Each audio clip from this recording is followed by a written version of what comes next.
Hey Collective, it's Al and welcome back to the channel. Today's video is going to be dedicated towards a download I received, and I'm going to have to set it up just a tiny bit in order to explain what it actually led to as far as the download, because it started as a dream. So essentially what had happened was I woke up in my dream and I was sitting across from a particular divine masculine, and I was speaking to this person, and what I said was, "It sounds like you're waiting for something." And for whatever reason, it made me think of the movie The Matrix.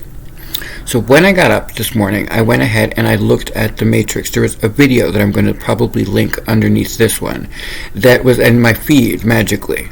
And the interesting part is I had to watch it all the way through to fully understand that in the dream, I was the Oracle and I was speaking to a Neo. Now, here's the interesting part about it. From that, when I finished watching the little video that I'm attaching at the bottom here, I realized that at the end of the dream it was the number 1, and then it was split, and it said half. Okay. So as my day went on, I went ahead and I thought about it, and what I realized is that it was a message to both divine masculines and divine feminines, and here's what I meant by that, or what I mean.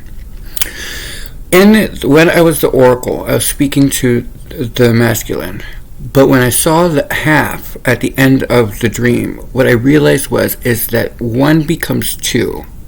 And what it meant was, in esoteric theosophy, there is this stance where they say, I believe it's esoteric theosophy, I'm sorry if I'm wrong, but I'm pretty sure I'm right, where it says that 1 will become 2. And what I realized was that in divine unions, some of the couples that are coming together, whether they are sexual, business, or friendship, or all three, typically I think it would probably be would be the 3, but it's not like that for everybody, right? Because friendships will be formed, and that's kind of essentially the point. But what it was saying was that when these divine unions, however they come together, they're being grouped in 2s, right? But that doesn't mean that it's limited to 2. Remember that we're all working towards soul tribes, so it can be 3 people, 4 people, 5 people. I don't think it's going to be really more than 5 people per grouping, but let's say that it is. When we're speaking specifically about the 2s, when they're coming together, I realized that is essentially what the esoteric theosophy was speaking to, but in a very collective-oriented way. They're referring to 2 individuals who are ones, the chosen ones, that are 2, right? So 1 becomes 2. And with those team environments, with that type of partnerships, great things will come from it. But the interesting part is from what I could gather from being the Oracle in the dream, is that I was speaking to you all and saying, what is it that you all are waiting for? Is it a sign? Here's your sign. You shouldn't keep waiting on something that you know intuitively is now. And the reason I say that is because of the fact that as I watched the whole little Matrix thing, I realized that it was speaking about not just enlightenment, but that if you look at the actual way that they phrased it in the video that was in my feed, it speaks to enlightenment. And so part of the process that we are encountering as divine beings, as servants of divine order, the orchestration, whatever you want to call it, source, we are being brought together with other groupings of people or individuals that specifically serve functions and skill sets that we may not have. And so what I could gather from that is that in the partnerships, specifically the divine unions, because of the way that I was the Oracle, and when I saw the video, I realized that there was an added part where I did not say in my dream, "She was right, you are cute," which changed the dynamic of the dream from my vantage point, because it brought a Trinity aspect to my personality, to me. So I realized that this must involve me as well. So what I'm saying to us as a collective is that if you are in a divine union, if you're being driven towards somebody right now that falls into that categorization, friendship, business, or sexual, or all of the above, whatever it is, both of you are waiting for the other party to make the first move. But here's the interesting aspect. When I was able to put all of this together, and when I was trying to figure out whether I was going to say anything, because I realized that I was implicated in the dream itself, because I wasn't just the Oracle. I was referencing myself with the omission as Trinity. Otherwise, I would have included it in the dream. So I must be a Trinity to someone else's Neo. if that makes any sense to you all. So for you divine unions out there, masculine, feminine, masculine, feminine, you are a Neo and you are a Trinity. But if you think of the situation of the Matrix, you realize that it's a little bit more than that. You are related to Source. So the divine masculine would, in this situation, be the Sun. Source, divine universe, I call it the architect, God, whatever you call it, would be the Father, and then the feminine energy would be like in I guess the movie, it would be the Spirit, the Holy Spirit, that completes the three. So, in that context, I realized that we're all waiting for the other person to make the first move. And it has something to do with the balance agents that we serve as. And so this is where it got a little complicated, because that's when the rest of the download came. We all look at us as being here to help the collective to awaken, but to do it in a way that abides by whatever this simulation is all about, right? Okay. The interesting part of that is that we are having to balance what we can say and what we can't say in order to not cross the lines and become dictatorish or religion-esque. We're trying to engage people in a way that's like friends, or like brotherly or sisterly, right? We're trying to help people, but you can't take people's free will away. So what I realized is that there's a tenuous dance where everybody's waiting for someone else to make the first move or waiting for the perfect sign. But from my standpoint as the Oracle, is that there is not going to be a sign, because if you remember the movie, it is Trinity who identifies Neo, but Neo does not become the one, doesn't become technically Neo until he believes that he is and can get over the rebuilding process. So it made me think of what's going on with a lot of the divine masculines right now, where they are very, in many cases, for whatever reason, it kept coming up, financially stable, right? And the divine feminines are coming from a different standpoint. That is why they are offsetting. That's what makes them a balance agent group, right? So they are going to immediately balance karmic lines when they come together.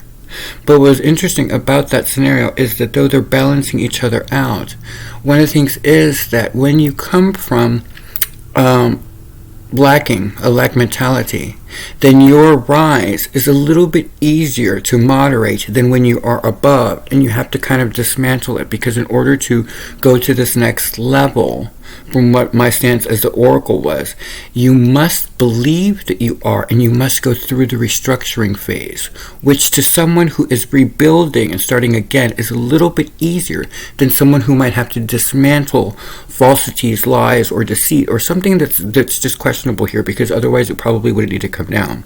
But this all came from just this one dream. And so as I was thinking about it, I was thinking that I would mention this just as an owl statement. For those of you divine masculines, there has been a dance between the divine masculine and the divine feminine energy for a while. And a lot of the times the divine feminine has done a lot to engage the divine masculine and has been turned down a couple times or ignored. It may be prudent in this one scenario to be gentlemanly on the divine masculine, whether you're female or male, because you can be divine masculine and be female. To be gentlemanly and reach out to the divine feminine, because the divine feminine has gotten the impression in some cases, from what I'm gathering, that the other party is not interested. So whether you want to approach this as a friendship first, then see where that goes, or a friendship then business, see where that goes, whatever the dynamic is, it's time to understand that if I receive the message as the Oracle in this scenario, that everybody is waiting for the cue, not realizing that you must know it's the cue now, and in order to fulfill your own prophecy. So while everybody sits here and waits for each other to do the first move, I would recommend the divine masculine do that for the divine feminine, because the divine feminine, I think, has been denied a couple times. For some reason, I get that impression. But the divine masculines are all waiting for a cue that may not come, because it is your intuitive nature that is being tested.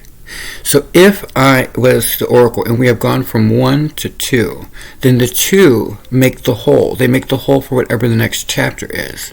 So the sign is knowing that you must know for yourself in order to move this forward. It must be you who understands that it cannot happen unless you believe it's time, and then it will be time, and that will get the little wheel moving. And that's all I wanted to say. I know it's kind of a little weird type of video, but it seemed like very important, and I was actually going to post this for tomorrow because I've been at the beach all day. Trying to figure out why I was the oracle and referencing myself as Trinity, because I went after I watched the video, and I realized that I must be, I have a huge crush on somebody, but I just don't see how that's viable at this time. And though I see a lot of similarities, it's one of those things that I'm just not going to beat a dead horse down. Having said that, I do know the connection is there. So I had to go work it out, right? Because all of us, whoever's on this frequency, understands what I'm saying. There's a divine masculine, divine feminine, there's divine masculine. There's all sorts of shit going on. But what I needed to work out was how I was going to explain this without crossing any boundaries, because sometimes I come across as very hot or cold or very practical and non-emotional, and for a Cancerian it seems a little odd. But you have to understand that I was the oracle in the dream for a reason. I know things that other people may not know. And it is very important for us at this level to remember that people who have information or can tap into a vibrational change that's coming have an obligation to be responsible to how they administer it or what they say because of other eyes that may be watching. So, though it's not all that cloaks and daggery really, it does come across that way. And so for me, don't ever assume that I'm being very cut and dry. It's that I don't want to overstep my bounds and say something that may give too much information about my connection or about one of your connections. I have to abide by my higher calling, by God, who tells me what I can and cannot say. And though it's never like I always have free will, we do understand that we're being tested. And so when you're being tested, give the other person the benefit of the doubt, if you can, that they're not being cold or distant, because it's not just me. It's not all about me. I'm not self-centered or egoish. That's one of the things I've related to with Neo, is I just don't have the ego for that. Having said that, I did identify with the fact that sometimes you just can't say everything, and you have to intuit on the reverse side of it that the other person, give them the olive branch and understanding that they may have to be, if they're being more distant from you than you, and you know there's a connection there and you guys are bonded in a way that you can't understand, to something that's very spiritual and something spiritually driven is something higher than us. But understand, if they seem reserved, it's because they are trying to protect you from whatever it is that they may know that other people don't know. It's a boundary thing, and it's love. It's the ultimate love. That's why you're divine unions. But whatever everyone is waiting on, you are the one who moves the wheel. It cannot move if you expect someone else to give you the carte blanche to go. That is the test. So if I can be of service to you all here, even in my own situation with my own partner, friend, I'm going to say friend for this point, understand that in the Matrix, I said to this particular masculine, I said, it looks like you're waiting for something, which clearly indicates that while you wait, you may miss your opportunity, and that is the test that we are all facing right now.